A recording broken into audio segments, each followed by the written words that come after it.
My story began in spring of 1999.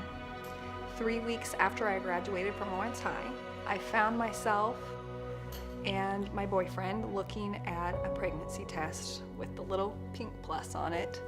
It was terrifying. We felt very alone. As a preacher's daughter, there was a level of shame that came with it.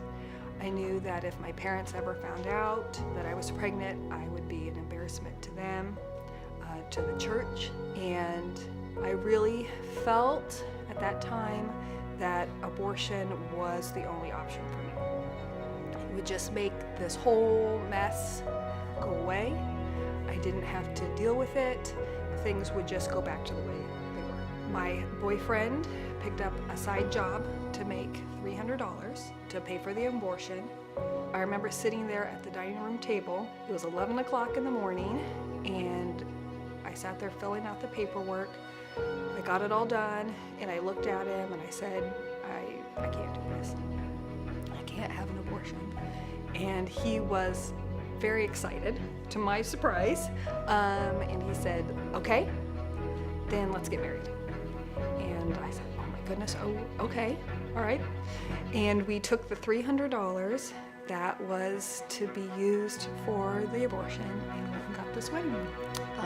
We ended up having our little boy Hunter in February of 2000. I will tell you that our marriage was no Cinderella story. I like to say we were babies raising a baby. When Hunter was 4 years old, we found ourselves on Nottingham Road, living across the street from a wonderful lady named Julia Vila, and I shortly found out that she shared the same story as me. We swapped stories. There was a comfort in knowing that there were other moms out there as young as me, raising babies, facing the same struggles I was facing as a young mom, and feeling like I had missed out on a portion of my childhood. And she told me about the center, and so I knew right away after her telling me about the center that I had to be involved in some way, shape, or form. And I quit my then job and took on the position as client care coordinator, and I loved it. I saw that God could use my story on a daily basis to help other women. Making the decision to have Hunter, who is now 19 years old, was the best decision.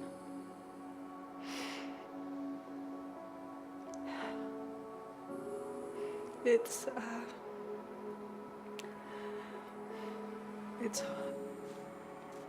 amazing to see how much God has used not only my story but his life to impact others.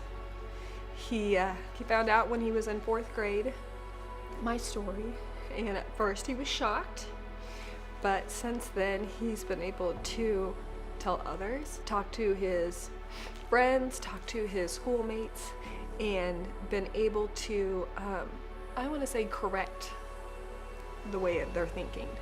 And he was able to tell his story from his point of view, and I know for a fact that his story he was able to share with a friend of his, and there's another baby. The center was able to do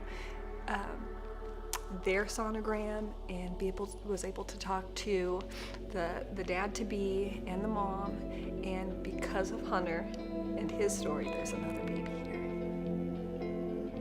I believe having the center in Lawrence is priceless. There is so many levels that the center reaches: the spiritual level, the emotional level, mental, and the physical. The spiritual level that the center brings to help women is by sharing God's love and by reaching them at a level that I think a secular center couldn't do. There's an element of having the Holy Spirit and the Lord involved that ministers to women. And then the emotional level, these women have a place to cry and to laugh, to have hope, and to know that there is a future. And then on the mental level, I don't think, unless you've been in that situation, the mental chaos that a woman feels. When we're multitaskers, we start asking ourselves a lot of what ifs. How am I going to do this? How am I going to pay for that? How am I going to figure this out? And to sit across from somebody who's willing to plan things out, to work with you, is extremely valuable. And then on the physical level, not a website, not a phone call, but to go somewhere physically, sit across from someone, have them be able to pray with you, to hug you, to love on you, and then the experience of going to the store, and they were so excited to shop and to pick out baby clothes or to get things that they needed, from diapers and formula, which is ridiculously expensive, and to know that the work that they're putting in to enriching their own lives and their babies' lives, there's a reward at the end.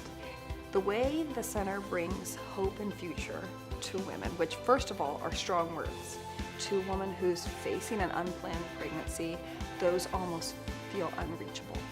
You feel like you are never going to have a future. You get so focused on the now. Hope is one thing that feels like an emotion that you're not going to have. And going to the center, having these women love on you and speak life to you, give you dreams, and knowing that this is just right now, but let's look a month down the road, a year down the road. What are your goals? What do you as a woman also have planned? Knowing that there is more than just right now, I believe the center gives that. And just wrapping their arms around you and loving on you.